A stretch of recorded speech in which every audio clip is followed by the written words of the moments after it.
For 5 minutes. Thank you, Mr. Chair.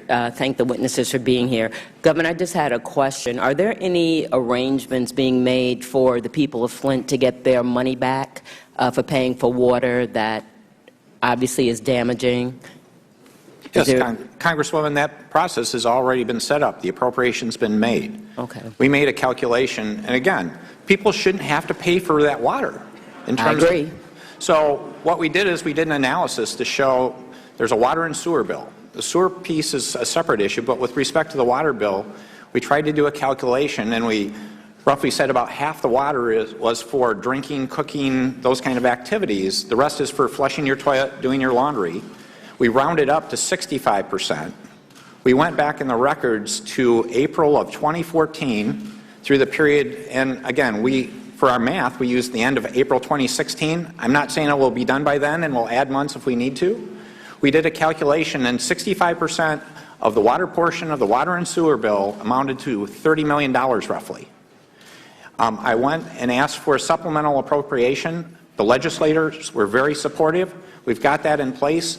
Now we're working with the city, which actually runs the utility, to have some software programming done so we can apply it as a credit on their bill. And the way it should work is, as we get this set up, I just wanted to I'm sorry, know that. We are working hard to get this taken care of. As the chair of the Health Brain Trust for the Congressional Black Caucus, part of my mission is to look out for health care for underserved communities, low-income communities, and communities of color. And I have to tell you, this really reeks of environmental discrimination, in my opinion. Minister McCarthy, I want to ask about the state's repeated refusal to implement corrosion control, which the governor's own task force concluded led to the mass poisoning of Flint residents. Let's walk through this quickly. Governor Snyder's administration made the switch to the Flint River in April 2014. They initially told the EPA they had corrosion control in place. Is that right? That's correct. Okay. But that was wrong. They didn't have it. According to the governor's own task force, they told the city it was, quote, not necessary.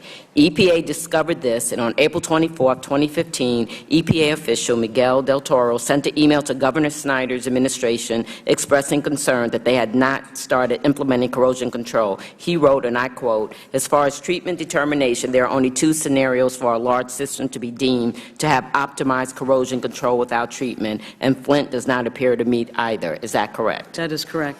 Okay, here's where I get really concerned. Even though the EPA told Governor Snyder's administration to implement corrosion control, they didn't do it. Months went by with no action by the state. Finally, on August 17, 2015, the Michigan Department of Environmental Quality told Flint, and I quote, the city must now recommend a treatment to fully optimize corrosion control treatment within 6 months. So the state's response didn't happen until August. That was 4 months after the EPA warned Governor Snyder's administration that they had to do something. Is that right?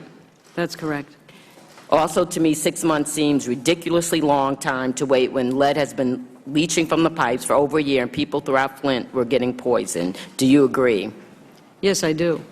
That 6 months is way too long to wait. As it turns out, the state never implemented corrosion control prior to the switch back to the Detroit River in October. And in December, the governor's own task force, as we've heard, concluded that the actions of Governor Snyder's administration, and I quote, led directly to the contamination of the Flint water system. Do you agree with that finding? Yes.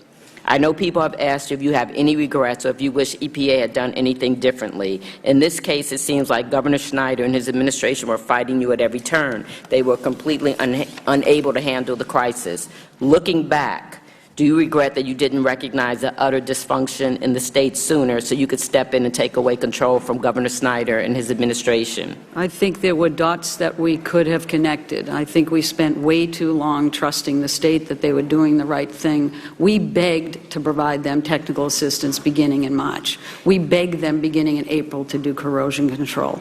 We begged them at the city level and the state level with personal communications as well as professional. Because you're hearing it today, and I've heard that, accusations that EPA was too slow in responding to the Flint crisis. I agree that EPA should have acted more quickly to rescue the people of Flint from this mismanagement of the governor and his administration. But it is the state that has the primary authority to enforce the Safe Drinking Water Act, correct? That's correct. And the hurdle to have done that, we didn't have the data till July 21st to tell us the scope of the problem. and we didn't have an ability then because they kept saying they were going to fix it. That's the way the law requires us to act. Thank you. And I also feel it's very ironic that Michigan's slogan was Pure Michigan, because that was not the case. Thank you. I yield back. Gentlewoman.